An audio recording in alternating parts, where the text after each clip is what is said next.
Welcome, everyone. This is the December 8th, 2020 webinar from AFP Orange County. Here is Catherine Spear, the 2020 chapter president. A warm welcome to all of our chapter members and guests. Thank you for joining us for our December chapter meeting. Well, the year went quickly, didn't it, even though? I'm Catherine Spear, your chapter president, and on behalf of the chapter, we're very pleased to welcome our own board members, Haley Cooper and Jessica Hammond, who have invited a most excellent speaker panel to address today's conversation on diversity. I'm going to let Michelle Bignardi, our president-elect, tell you more about this program in just a few minutes. But first of all, I want to introduce our wonderful sponsor, Orange Door Consulting. And speaking on behalf of Orange Door, let me introduce Jeannie Flint. Orange Door is delighted to be the sponsor of today's AFP webinar. We have three components in our fundraising work that we do, and one of them is fundraising. It makes sense. We do grant writing, we do outsourcing fundraising services for organizations that don't have a development team, event planning, sponsor, silent auction acquisition, and we also do Razor's Edge training and support. Marketing and communications goes hand in hand with fundraising, so we help develop marketing and communication plans. We develop social media marketing outreach. We provide newsletter, annual report design, content for your communications. And then we also help with websites, redesign and refresh. Strategic leadership is one of my actual work that I do for Orange Door. And I do any kind of business administration support, looking at infrastructure, building that for nonprofits. I love board training and development. It's called governance as leadership. CEO and strategic advising, coaching both staff and the development team, and then nonprofit mergers and acquisitions. And what I'm going to wrap this up, but how many nonprofit fund development people work with volunteers? Well, most all of you work with your boards, and they are volunteers. So when I work with a board and I get pushback of, oh no, I can't ask, or I don't feel comfortable asking, or, you know, I try to relate to them that fundraising is a lot like church. And I say, if you go to church, you know, they have no hesitancy. They ask, and then they ask, and then they ask again. They ask every time you go to church. They ask everyone. They don't just pick out the wealthy in the group of the church members. They look, they don't really care whether you are well-to-do, or they figure that everybody has something to give. And they're not afraid to ask for large amounts. If they're doing a capital campaign, they don't mind asking that we need this much money. And when you go to a church or any kind of faith-based organization, it's sort of expected that you as a church member are going to be contributing to the overall well-being of the mission of that faith-based organization. They also provide lots of opportunities and options. They're sometimes having a capital campaign, or they're doing mission work, and they ask for that particular campaign.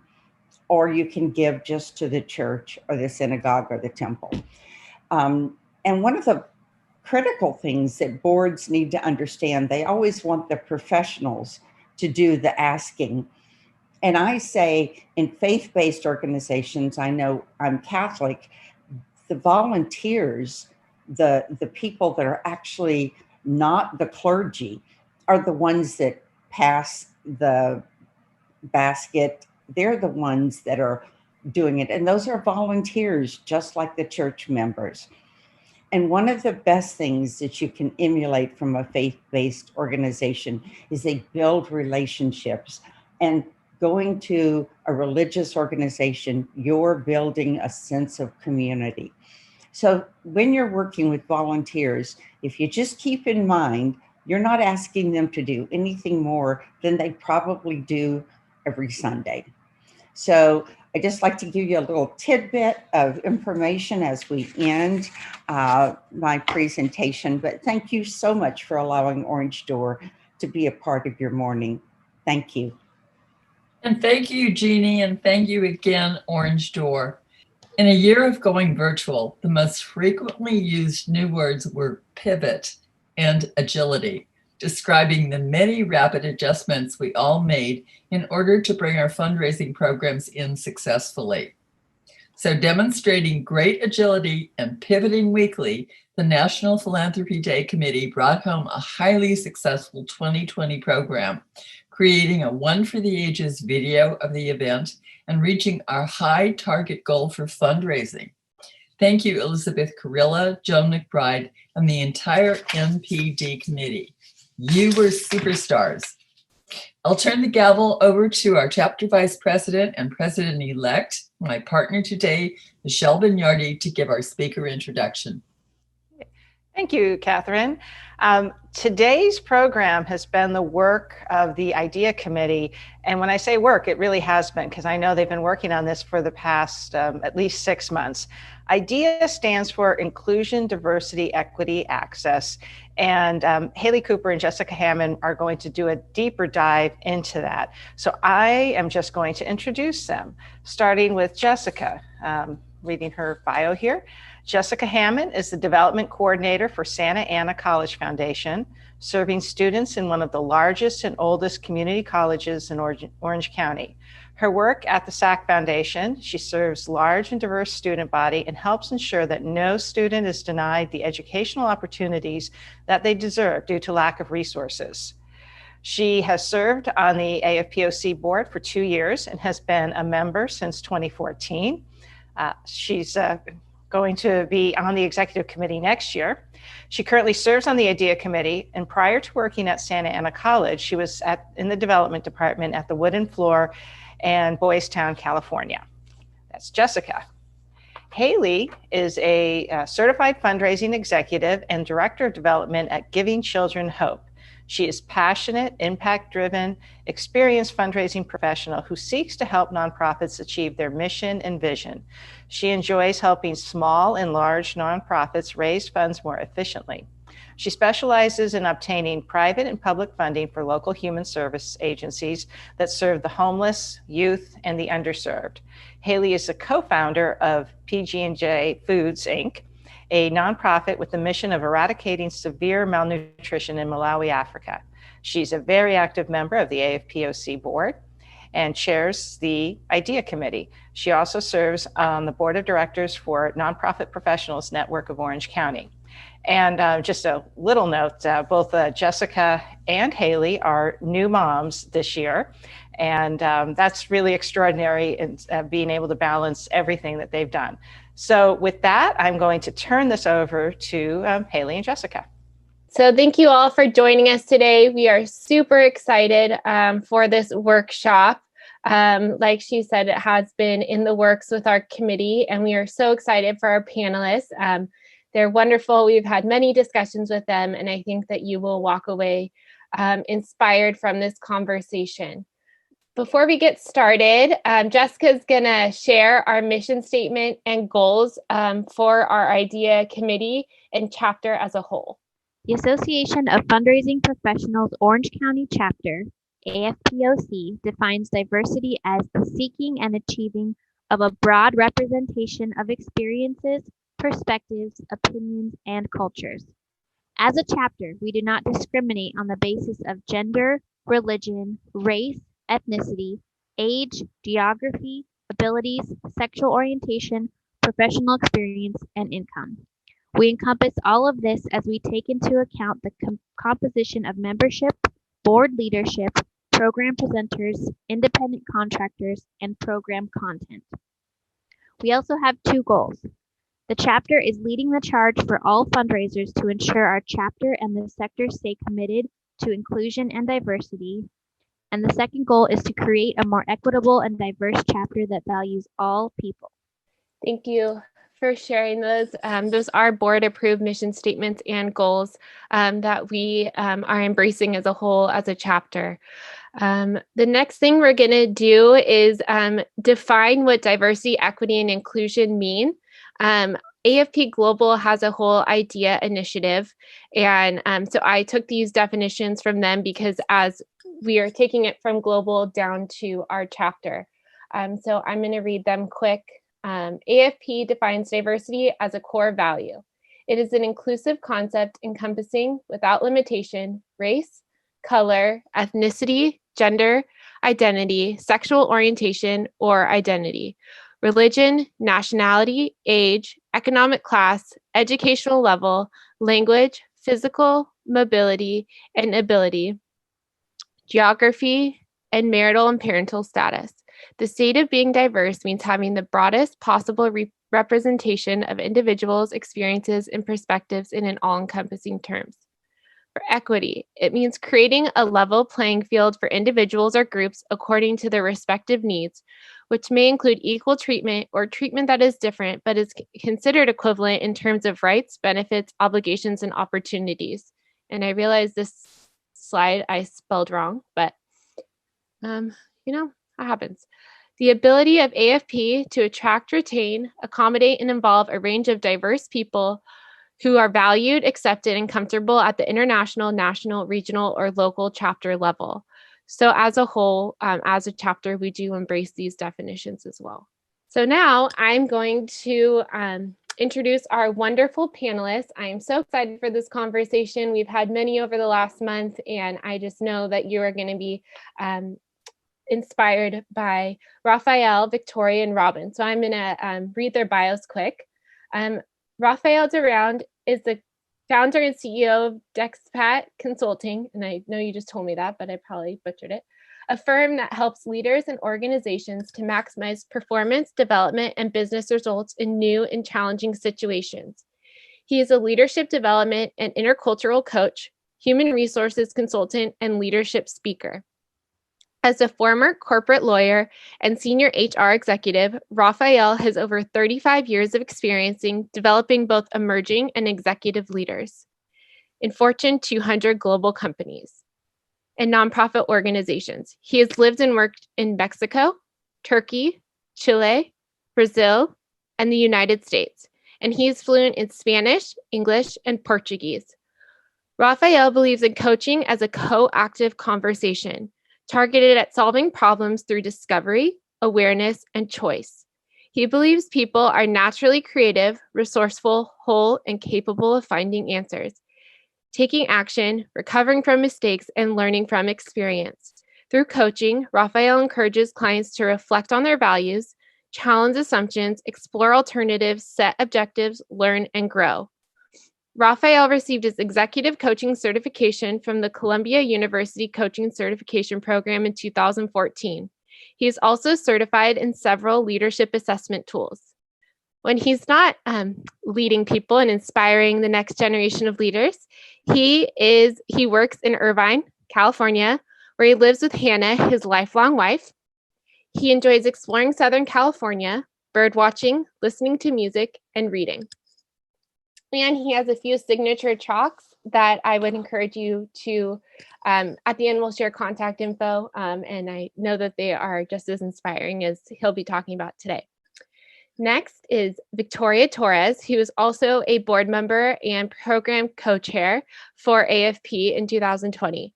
She serves as the Director of Community Impact at Samueli Foundation, overseeing the foundation's work as it relates to the city of Anaheim, including capacity building, community relations, project management, evaluation, and reporting. And today she will be representing the nonprofit network of Orange County, which is formerly the Young Nonprofit Professional Network, as the board chair. She was born and raised in Orange County. She has volunteered and worked in the nonprofit sector for over 15 years. She is passionate about making connections that are strategic and meaningful with the intent of building strong relationships and partnerships. Skilled in nonprofit management, team building, facilitation, evaluation, and talent development. She graduated from the Cal State University of Fullerton with a bachelor's in human services and a master's degree in counseling. And last but not least, the wonderful Robin Sinclair, who is the executive director of Fieldstone Leadership Network of Orange County. Robin graduated with a degree in organizational management from Vanguard University, embarked upon a robust career in the nonprofit sector, holding executive positions at Share Ourselves, Habitat for Humanity Orange County, Boys Hope, Girls Hope, and CASA Youth Shelter. And in 2017, joined Fieldstone Leadership Network as the executive director. Robin was an executive learning group participant and is a trained executive coach and mentor. In her role with Fieldstone, she is responsible for creating confidential space where nonprofit leaders can safely come together to learn from and share resources with one another through a compendium of professional development programs. She lives in Newport with her husband and rescue pup, Millie. She has 4 sons and 4 lovely daughter-in-laws, 6 granddaughters, 1 grandson, and a new baby due in January. Well, congratulations. All right, so we're going to get started with our panel discussion, and Jessica's going to help me facilitate. So we are just going to jump right in. Given the nature of this year, speak to the panelists, Robin, Raphael, and Victoria. Speak about your own experience or what you are hearing from your clientele about diversity and equity within your own organizations. Raphael, do you want to start us off? Sure, Haley. Thank you very much for inviting me. It's an honor to be representing executive coaches of Orange County at this panel. And this is a very interesting question, particularly this year. In my experience and at executive coaches of Orange County, what we do, we provide with pro bono coaching to leaders in nonprofit organizations in the county, in Orange County. And so from interacting with my clients, I noticed that this year, actually pre-2020, if you will, the 2 main concepts when it came to diversity and inclusion were those two elements of the equation, diversity and inclusion. However, in 2020, the addition of the element of equity was really very strong in conversations with some of my clients.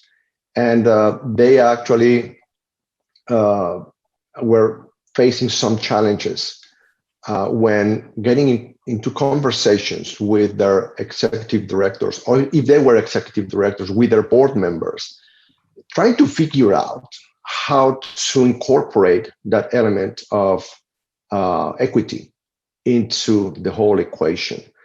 And it's been an interesting conversation because as they try to respond to what the employees or even the constituents, the stakeholders they interact with, bring the topic to the table, is something that they were not ready in many cases to respond. So it's been that particular aspect of equity that was different from the previous past.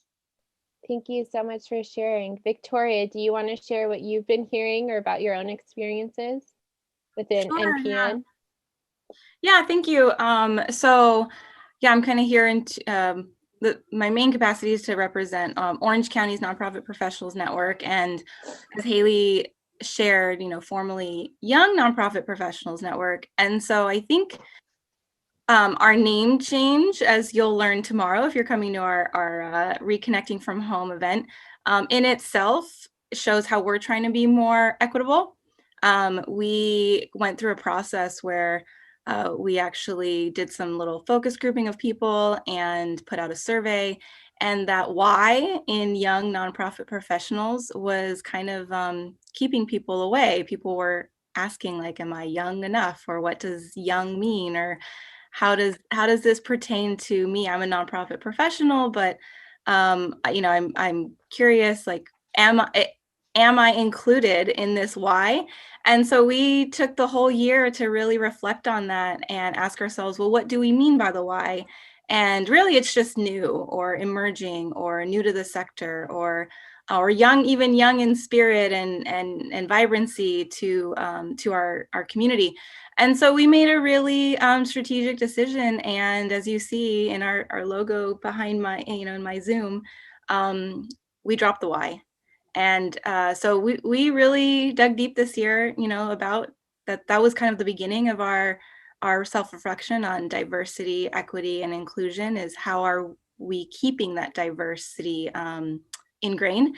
And so the other reason for that is we don't want to be just for one particular piece of our nonprofit sector. So while there, I see the value in a chapter for fundraisers, and I know there's Grant Professionals Association and there's OC grant makers, and they're all in their groups for their particular skill set and learning. But we really also wanted a place where it was just everyone can come to mingle and to connect and to network, especially when you're new. When you're new to the sector, it's very overwhelming of like, well, where do I start? Like, I think I want to do fundraising, so do I join AFP? Or I think I might be a grant writer, do I join GPA? Or what's this EC of OC thing? I don't know. What do I need a coach for? It can be overwhelming as a new person transitioning into a sector or changing job functions. And so we wanted to be very diverse and make our programming and our offering something that anyone can kind of step into and feel welcomed and not hindered by age. So that was our biggest thing that we had to reflect on is, does the age really matter? And it didn't, but we didn't realize how the name was affecting that. So so that's how our group kind of reflected on that. And so that's just one element. But then I wanted to also add, as a funder, sitting with my grantees, as you were asking the question and Raphael was talking, I did see a lot, I heard a lot of questions about diversity, equity, inclusion, particularly around boards. And I can't, say what everyone did just because nobody really knew what to do. And I think it was kind of an interesting space where some people thought, I think they felt like they had to put more emphasis and there was more pressure in it than before. And so there was a little bit of confusion and like, where do I start? And so all I could do, as a funder is direct people to resources, direct people to AFP, direct people to OC Human Relations, direct people to, those who do know, because I'm not an expert, but I can share the things that people have been concerned about and then try and figure out how to make those connections from there. Yeah, I know it's been a great part to be a part of the whole rebranding of NPN and that the deep dive that the organization did into how to really encompass all nonprofit professionals within the sector. Robin, do you want to share a little bit about what you've been hearing from the leaders at Fieldstone? Absolutely. Thank you for having me today. Good morning, everybody. I loved hearing what you said, Victoria, because I personally am at that place where I'm sometimes showing up to meetings and I think, am I still relevant? I'm not the 35-year-old emerging leader. I've been doing this for a long, long time. And I have been on the receiving end of feeling like I don't feel like I belong. And I think all of us suffer from some version of imposter syndrome anyway. And people always think that imposter syndrome is only for new leaders. And I'll tell you, it happens when you're in your 60s as well, because we are constantly learning. So, at Fieldstone, we bring leaders together. We don't teach people how to be leaders because you're already a leader. You wouldn't want to be part of the program. But what we do is we really try to help you hone your skills. And so that imposter syndrome is such an important factor because people come to a table or come to an organization and we want them to feel like they are contributing to the vision. And whether it's age or the color of your skin or your gender, whatever it might be, there's so much insecurity around what we carry all the time. And so what we try to do is really dispel that and let everybody know, hey, we are all in this together. So if we're just mindful of that and mindful of looking around the table and seeing, who is sitting at the table and how can I make them feel more comfortable so that we can all really have a shared vision. And, we've talked about being mission driven, but I think being vision driven is more important than anything. So it's just a matter of bringing the right people to that table to help you to grow your organization or grow your team.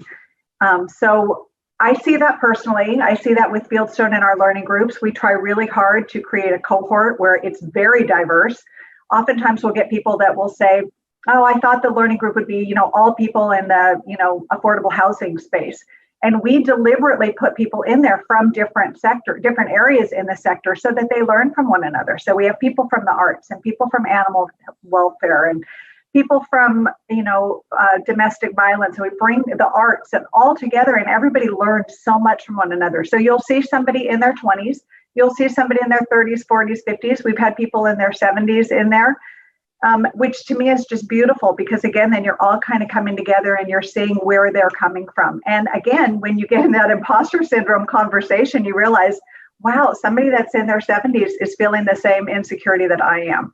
And that is just so liberating. So we deliberately put groups together. We even deliberately put groups together with organizations that have different budgets, because that can be very intimidating. When I went through the learning group in 2008, I was with an organization. We had, I think, a $720,000 budget right at the start of the Great Recession. I mean, it was just, I thought, are we even going to have a golf tournament? It was just terrifying. And I remember somebody in my learning group was working at the time with a $3 million budget. And I mean, you talk about the imposter syndrome. I thought, oh my gosh, they're going to find out that I don't know what I'm doing. I have no idea. And I learned so much from him, and I know he learned so much from me. And that's the point. We all can learn from one another. So we just have to kind of take off the labels and help ourselves to be less insecure. And so our goal is just to bring those people together to really learn from one another and empower one another. YNPN was founded by Rebecca Tankersley. She's now the executive director of Lion's Heart. And I think even in her story of founding YNPN is actually, there's a national YNPN, so we're an affiliate. But I think, in moments of, DEI, this is where people tend to start, grassroots efforts, because they're noticing that there's something missing. And I think that's where YNPN happened 7 years ago, that there wasn't a place for that young nonprofit professional growing and kind of embarking, and not in terms of leadership groups, but just like a place to go, a place to meet other like-minded young professionals or new to the sector. And so I think our history is embedded in DEI, of trying to have a place that is more diverse and equitable and inclusive of all nonprofit professionals. And for past 5-6 years, it did that through happy hour events or just through little get-togethers. So just are in the nature of our organization, it's rooted in this desire to be diverse and more equitable and more inclusive. And I don't think, and it's kind of, I guess, gets into your next question, Haley, of people sometimes don't realize that that's also DEI. I think people hear DEI and just think race or skin color. And I always lean into experience, skill set, mindset, background. Those are all things that also add to the components of DEI. It's about, yes, asking me to be a part of the conversation, but then actually really listening to what I have to offer and bring to the conversation. And that's why I loved that, part of this panel was this is an AFP event, but you've got executive coaches, you've got Fieldstone. Even in this event, it's a very diverse way of going about asking and talking about DEI versus, you could have went the route of a diverse panel of fundraisers, right? Or a diverse panel of grant writers, but instead it was a diverse panel of, people working with leaders and future leaders. So I think that's a great example of changing it up. So I think DEI for me is about looking at this looking at what's in front of me and seeing how it's normally done and pausing and asking, okay, how can I flip it over and do it totally different? Because a lot of what I've been learning through my DEI experience and self-reflection is that where we get stuck into traditions and patterns that we don't even realize we're doing, right? Those unconscious biases, because the generation before us did it, or because that's just how it's always been done. And so in order to really, break through and change things up, it's to really pause and just take a moment to say, are we doing this because this is how we've always done it? Or are we doing this because this is the way it needs to be done? And if the answer is, the first, well, then how can you change it? How can you just make it, completely different? So, yeah, there. Victoria, I appreciate. Go ahead, Jessica. No, you go ahead, Rafa. Along the same lines, I think that, at least in my experience, some of the common misconceptions along the diversity, equity, and inclusion comes from making assumptions. And sometimes we believe that because somebody belongs to a minority group or the particular ethnicity or a particular gender, that person shares most of the characteristics of that group. So in organizations, when organizations approach this type of diversity and inclusion challenges from a position of making assumptions, then I have seen that some of the groups that they are actually trying to help and protect or actually include get alienated because leaders don't understand the nuances that exist within those particular minority groups or diverse entities. So an example of this is, in my experience, I have come to work with, for example, Latinos that don't feel that they are that they should be part of an ethnic group treated separately from the rest of the organization. I have come to work with women who don't believe that there should be a particular policy or system in the organization to help them or to treat them differently. So these common misconceptions get in the way for the organization to be truly effective in addressing what they are actually trying to, the problems that they're trying to solve. Victoria and Raphael, I think you guys are both really helping us segue into the second question, which is awesome. I did want to pause and just speak briefly to AFP Orange County and sort of what we've done this year to advance diversity and equity. As Michelle mentioned, Haley and I were co-chairs of the IDEA committee this year, which is Inclusion, Diversity, Equity, and Access. And AFP Orange County, has existed for several decades now. And I know at least for the several past few years in a row, we've received the Friends of Diversity designation. So, we have to meet certain criteria and sort of, we get the national designation.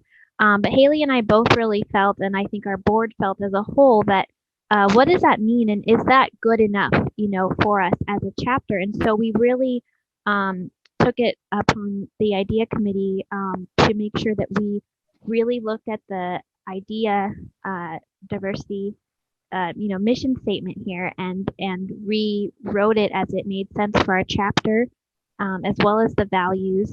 So I just want to say that as a whole, AFP Orange County really took a deep dive this year, making sure that we weren't just checking off boxes and sort of resting on our laurels. As I said, the chapter's been around for a while now.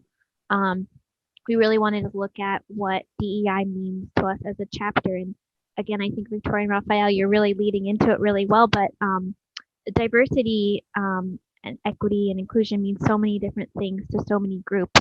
So, for instance, for AFP Orange County, we're primarily female. So, part of our equity work the year was to make sure that we give a scholarship for a membership, and we included a male as one of the scholarship recipients for that scholarship. So I just wanted to add the AFP Orange County lens to this question. And then, as I said, I think we're really sort of have started the conversation, but we'll move on to the second question, which is what, in your experiences, are the common misconceptions about diversity and equity?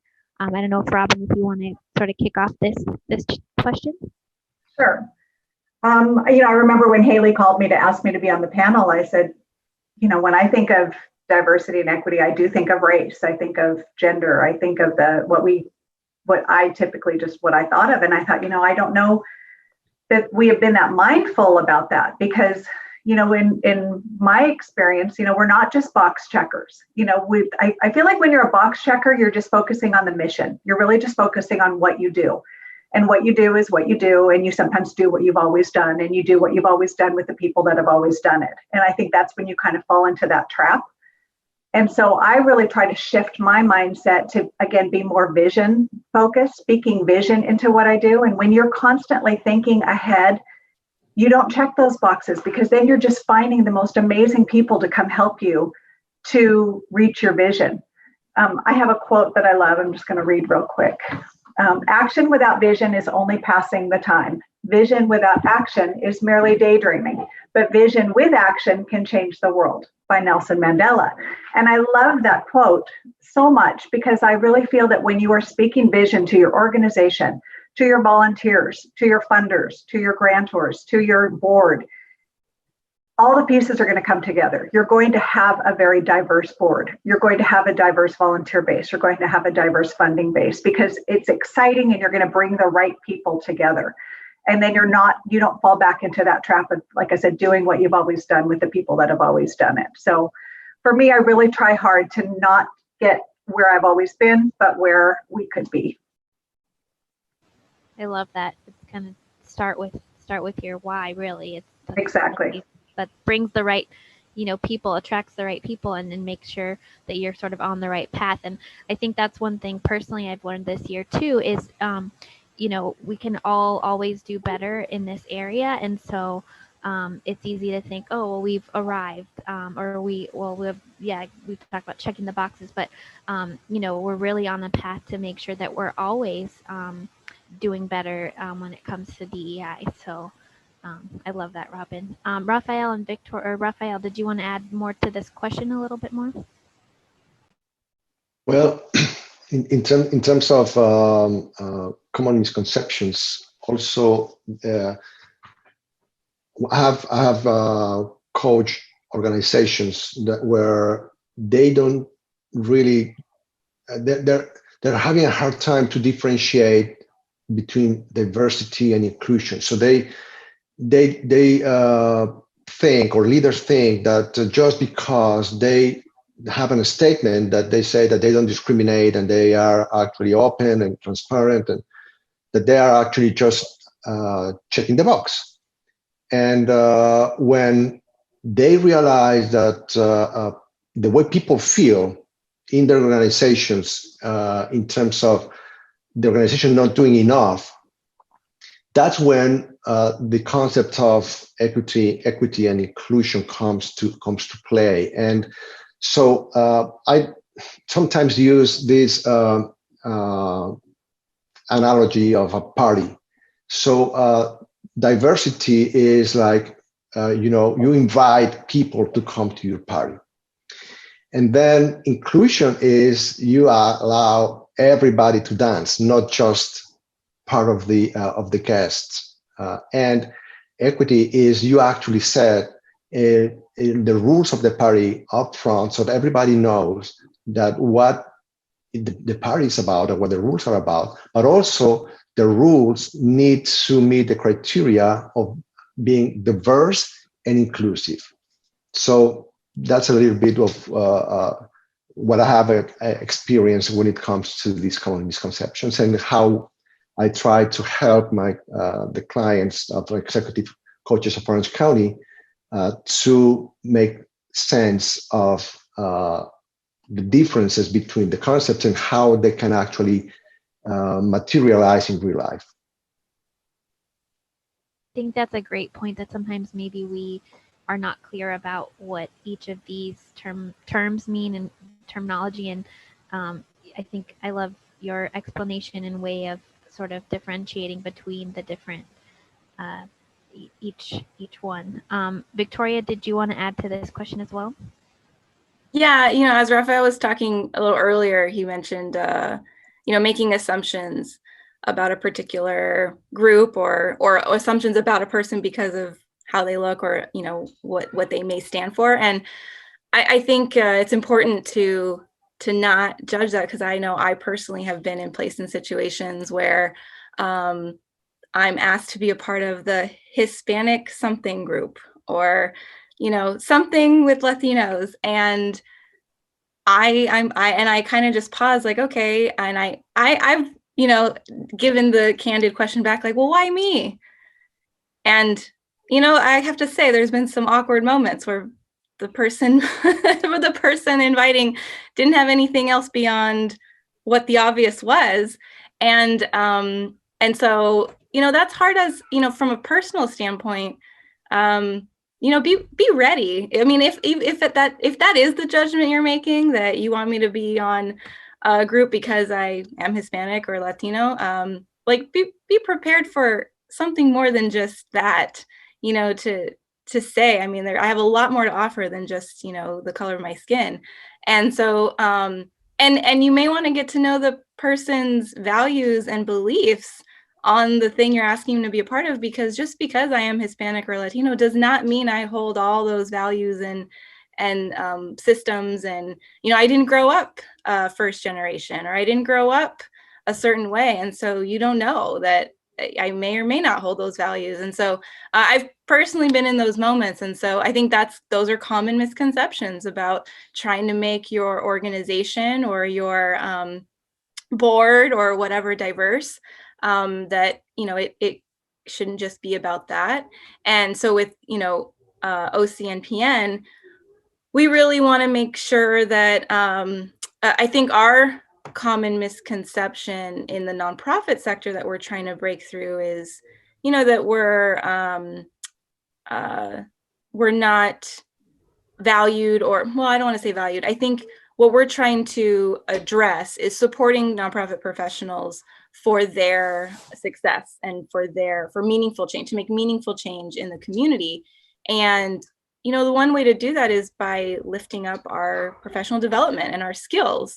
And so we want to break through the misconception that, I don't know, millennials are just tech savvy, or the young nonprofit professional is not ready to take on the work that people have built up, in the nonprofit sector.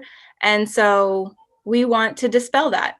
We want to invite people in, and we want to give them an experience that's going to teach them and prepare them for their work as a nonprofit professional.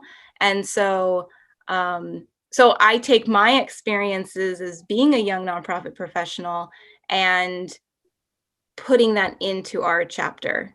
So whatever experiences I've had in this work or in other work, I want to make sure that I don't make those same mistakes to the generation coming in, because we learn from one another. There are things that I've taken on, good and bad beliefs from people older than me, and I have to decipher, was that right or wrong?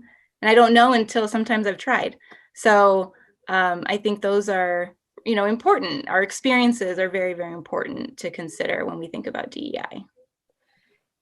Yeah, and I think you make a good point of, as even if, board members or things like that, like, yes, some people feel they need to check off the box because a foundation or an organization is asking them to have a diverse board. But if you're just putting someone on a board to check off that box, that doesn't mean anything. You have to understand their values and how they align with your mission so that they can help you achieve it and bring their experiences and their background and add value to what you are doing. So it's more than just the color of your skin or the age or gender. There's a lot more to it and a lot more that people can add. So I think you make a good, that you got to do a little bit deeper dive than the surface level. I also think with MPN and EC of OC and Robin, you made a good point of, you get people in a group from all different sectors. And, especially with MPN, like I'm a fundraiser and I have to often remember that there's a program, there's marketing, and, I'm so streamlined with AFP that I forget that there's people outside of that and there's people outside of human services. But I think in order to solve hard problems, we need diverse perspectives. We need multiple people that can add value and bring those perspectives into the room because we, like I said, we often get so focused on what we're used to that we need outside perspective to be able to help us solve that problem. Can I add something to that, Haley? We deliberately bring people, like you just said, the program people and volunteer and COOs together in groups. And what I have found is it just increases the empathy so much when you have to go into a situation at your organization. Oftentimes you get in your silo and you it's sort of like the analogy of, when you were in school and you thought, gosh, does the math teacher forget that I also have English and I have history, but each teacher thinks that theirs is the most important. And we tend to do that when we're in a role. We think, oh, well, if there's no program, there's no organization. And then the fundraiser might say, well, if there's no funding, there's no organization. Then you realize it's this beautiful puzzle that all comes together. And only when you recognize and value the different roles that everybody plays, can you really put that puzzle together. So I think it just creates such a level of empathy. And we find that at the end of our 6-month cohort that people will say, I had no idea the challenges that the development people had, or I had no idea that the program people went through that. And that to me is just, it's so critically important and such a common misconception, moving into an organization thinking that yours is the only one that really matters. So I think it just creates this incredible level of empathy. And I think even within the same field, so for instance, with AFP Orange County, we are mostly all fundraisers.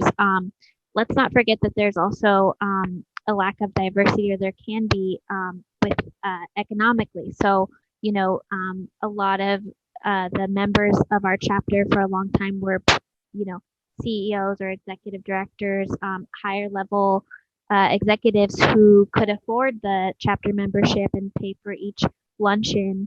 And we really wanted to focus this year and make sure to include in our mission statement, that members from all different economic backgrounds could be part of the chapter. And as Raphael said, feel welcome, not just invited to the party, but would dance with us as well. It can go so far and so deep. So even within the same sector, same field, I should say, Haley and I have found that there is such a huge diversity just within our chapter. We want to make sure that we're all really included.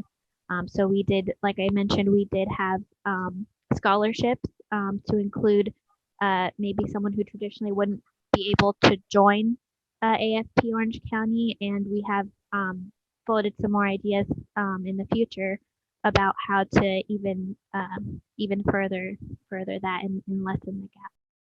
All of you are leaders, but because there's a bunch of fundraisers in the room, we wanted to phrase this question as both fundraisers and leaders, because I know there are both in the room. You could be both at one time.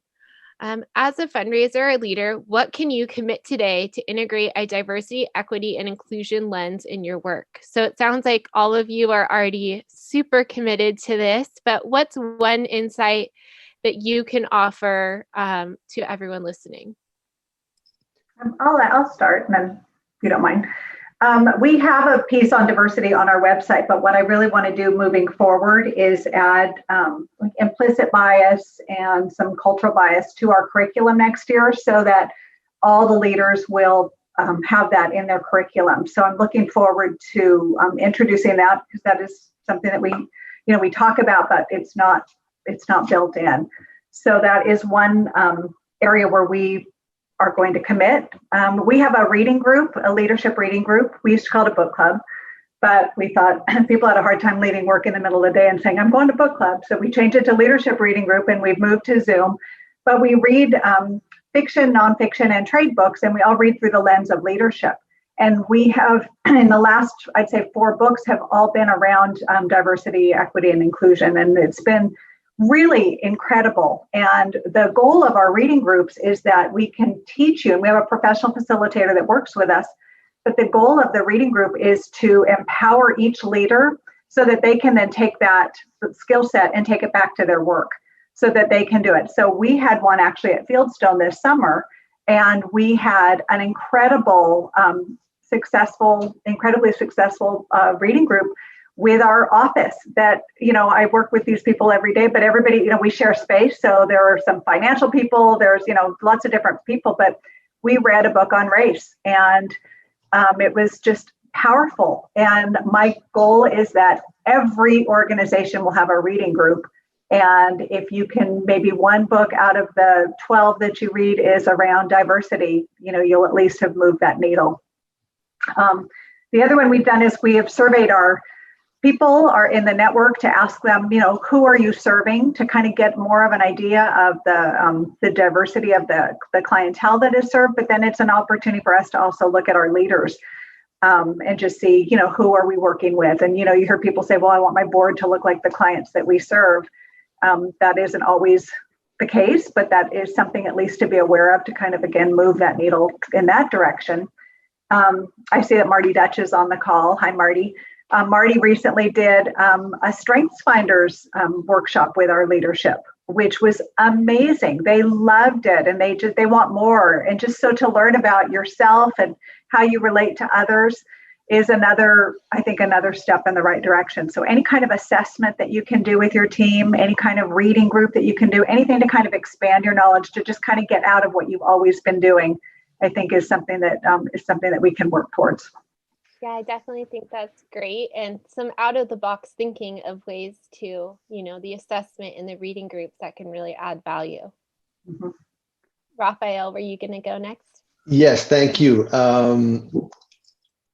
Thinking on approaches going forward towards integrating diversity and inclusion in organizations, in our case, coaching leaders in nonprofit organizations. What comes to mind is our conversations that we started to have when we encourage the nonprofit leaders to engage in difficult conversations with their leadership and also their board members, geared towards getting clarity on how the organization are going to make their mission and values a living document. And this is a great opportunity for them to do it. So when it comes to DE&I, the questions that sometimes I ask to my coaching clients are, so why do you want to embrace diversity as an organization? And what's in it for the leadership? What's in it for the employees? What's in it for the community? But once they have clarity in terms of the answer to that question, then the next question is, what are you planning to do to get the benefit of a diverse, equitable, and inclusive organization to achieve your mission? So trying to help them connect that theoretical concept of being diverse and inclusive and equitable to how does that play into the organization to achieve its mission and to live its values. So connecting those dots is what make these leaders more able and capable, and in many cases willing to engage in those difficult conversations that for some time they have been pretty much avoiding or ignoring. Thank you so much for answering that question. Victoria, do you want to chime in? And then we'll go to the breakout rooms. Yeah, no, I love that you asked this question. So I will tell you, as a leader in the nonprofit community, first of all, it's a unique thing for me to even say that, because for so long I've always been on the hearing end, the listening end of these panels. And so I'm very honored to be in this position. And when I was asked to take the role of board chair for OCNPN, I knew that would be a big step for me personally. And it's so ironic that it happened during COVID. So much has happened during COVID for me. And as a leader in this space, I am feeling more called to it, to address it, and to be a part of it. I don't know what that looks like, though. I make no claims that I am the expert or that I can crack this code, but I do know that part of the reason why I said yes to OCNPN was because of this. I didn't coin it as DEI, but part of the reason is because I did want a place. I did see that there needed to be a place for us as young, new, emerging, or new to the sector professionals to just get started. And so I'm committing as part of, the board chair of OCNPN to be very inclusive. You need no experience to be a part of our organization or to come to an event or to be a volunteer or to there's no application process. There's no membership fee. It's really just about if you are trying to figure out what the nonprofit sector is about, just come say hi, come to an event, come learn. So that right there is the starting point of I think being equitable and bringing diversity to a room is not putting any barriers to it's mainly for you. Anyone can come, but it's mainly for fundraisers or mainly for grant writers.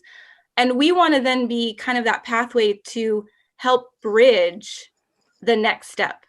So if there's a place where all nonprofit professionals can go to just get all the information and then be coached to say, hey, I think you should go to Fieldstone. I think you should connect with Robin because you're ready for this. Or, hey, you're starting to go down the path of fundraising. Here's AFP, head this way. Or, oh, you're a new manager or a new supervisor. I think you need a coach. Let's get you over to Executive Coaches of Orange County. And right now there was really no place, for that per se. It was kind of just, here's all the information and figure it out yourself. And so that's my commitment, is to just be a place that OCNPN is a place where you can just start and then see where it goes. And then on another level for fundraisers, I know you said there are fundraisers in the room. I really would love, and this is also a personal mission of mine I guess it could be in DEI, is really bridging the fundraising and programming groups together. And Robin, you alluded to this too, how there's just magic in the room when you have multiple levels or multiple departments, I guess, in the room. And I've been on the program side, and then I've been on the fundraising side, and now I feel blessed to be on the funder side. And I would really love to increase that understanding and empathy and knowledge amongst the three now. I feel fortunate to have kind of helped bridge, fundraising and program. And now my commitment as a leader on the funder side is to really start more of those conversations of, all three of those. I teach at Cal State Fullerton and I teach program design and proposal writing. But let me tell you, and they're human services professionals. I make sure that they understand how this fits into their world of delivering services. Because a lot of times they're just, I'm never going to raise money or I'm never going to write a grant, so I don't need to worry about this. But I make sure I push and ingrain in them that, yes, the fundraising affects your job. It affects your ability to do good work. And I'm always making sure that I, prepare the next generation to understand how nonprofits work. And so to me, that's just all in, kind of helping level the playing field of knowledge. There's diversity, equity, inclusion also in knowledge and education. So that's my commitment. And I just thank you guys for, being a part of it with me. So Raphael, Robin, it's fun to be in this space with you.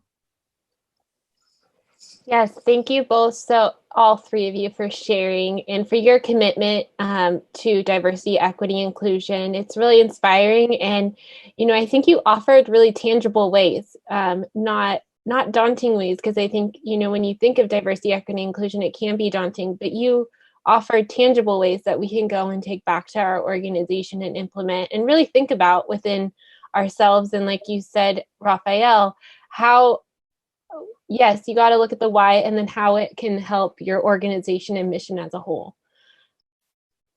So next, we're going to do our breakout room in terms of talking about, diverse perspectives and thinking things differently. And thank you to one of our committee members, Kay, for suggesting this game. So I'm going to show the picture, and then if you want to type in the chat box what you see.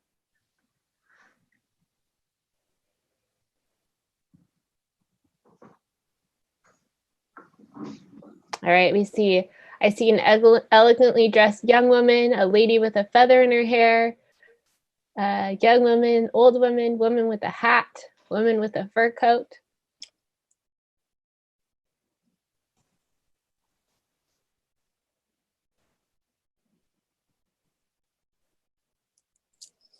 All right, well, I hope that you had some good discussions in your breakout rooms.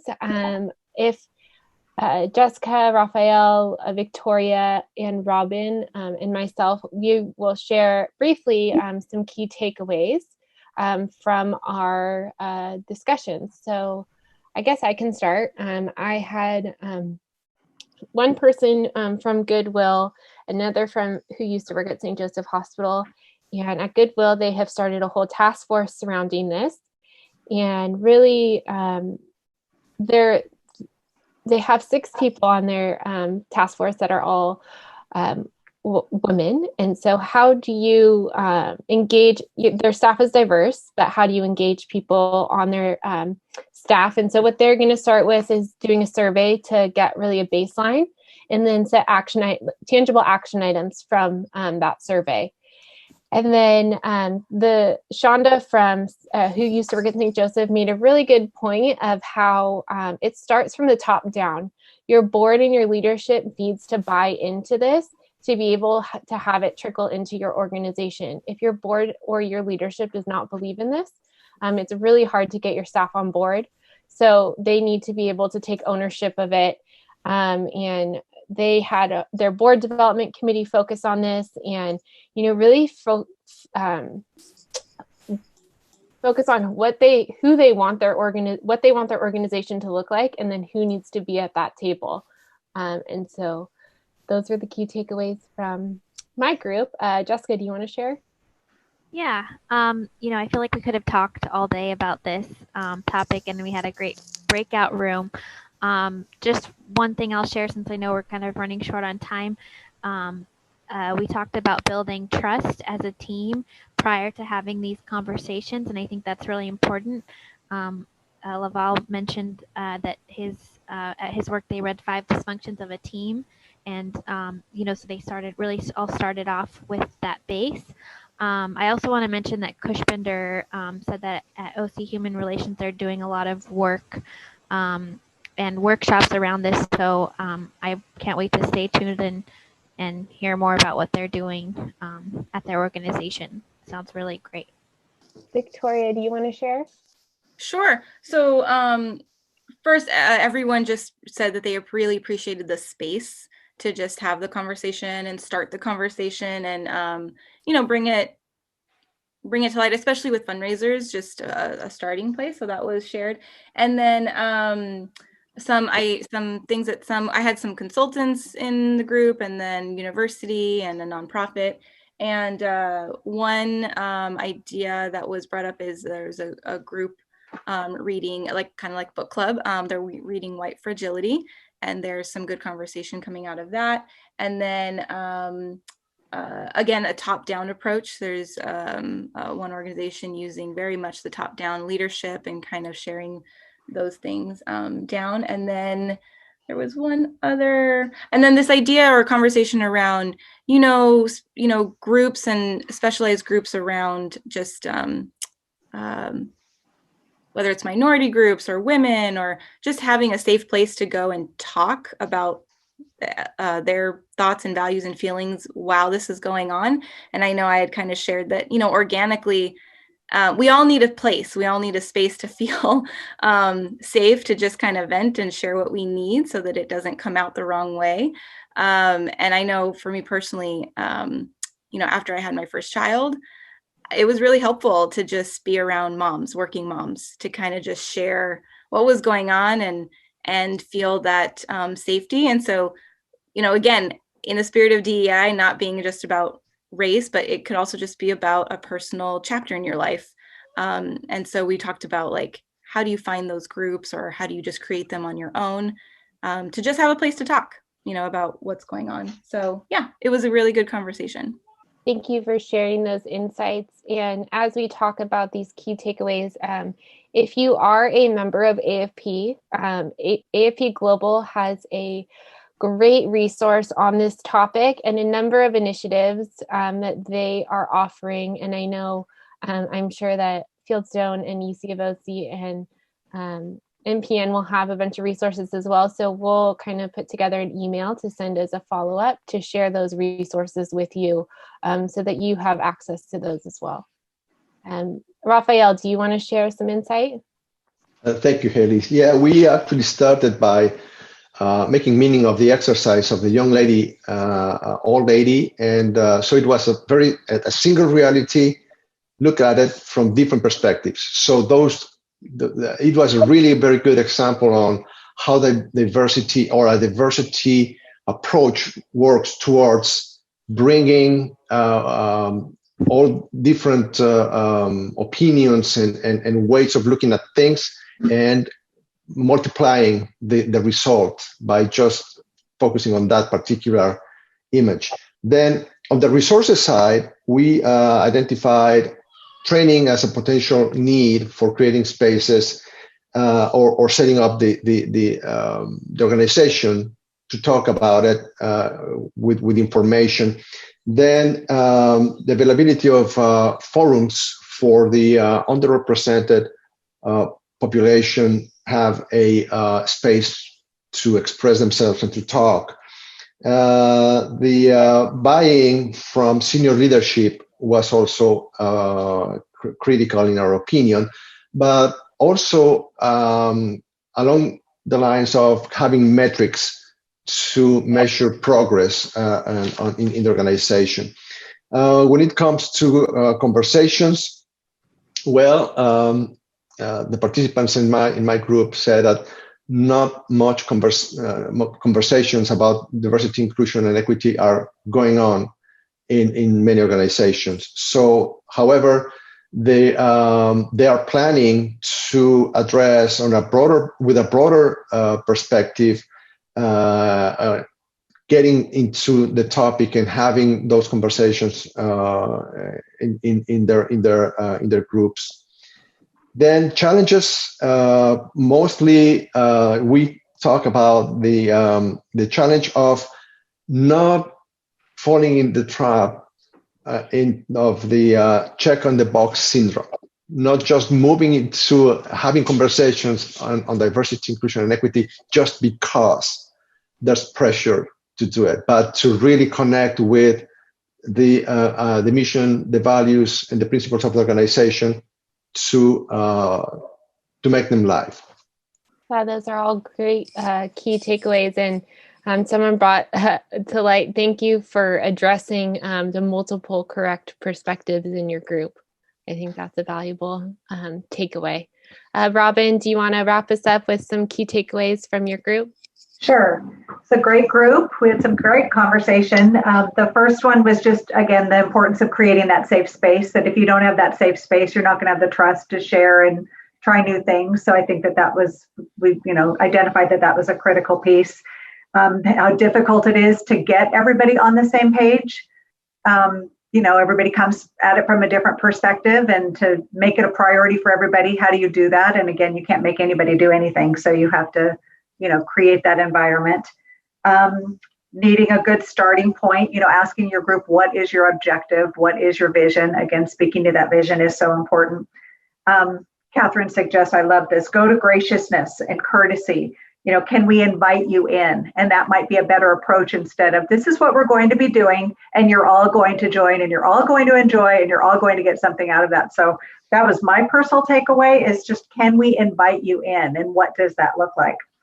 And then we shared the challenge of, having this part of your culture, and how do you, that it is increasingly, it's difficult to have these difficult conversations with some people that don't see it as a priority. So again, we talked about bringing in outside resources. So we also talked about Orange County Human Relations, and that's what they do. I mean, we've had them come to Fieldstone and do some presentations for us. That's their expertise. And so if you're having conversations with your board or with your senior staff, it's highly recommended to call them, and that's what they love to do, and they're good at it. And they come in and they have those conversations, sometimes having it from a third party. They can share best practices, what goes on out there. So it's not coming from you or not coming from any particular person in your organization. So call in your resources, and I put their organization link in the chat. It's a great group. Thank you.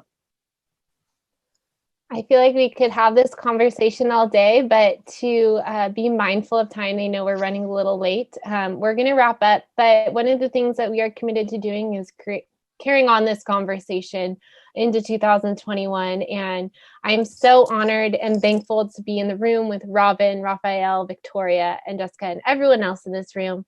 Thank you so much for joining us and for having this initiating this conversation in this space. We are so grateful for you, and I look forward to continuing this conversation. Thank you all, and we extend our very warm appreciation again to Haley Cooper, Jessica Hammond, and Victoria Torres, our wonderful board members, to Raphael Durand, Robin Sinclair, and Jeannie Flint, and Orange Doors. So thank you, our panelists, thank you, our board members, and thank you, our sponsors, for our wonderful presentation today. As a reminder to our illustrious and appreciated board members, our board meeting will start promptly at 1:30 this afternoon. Thank you all. Have a wonderful day out there.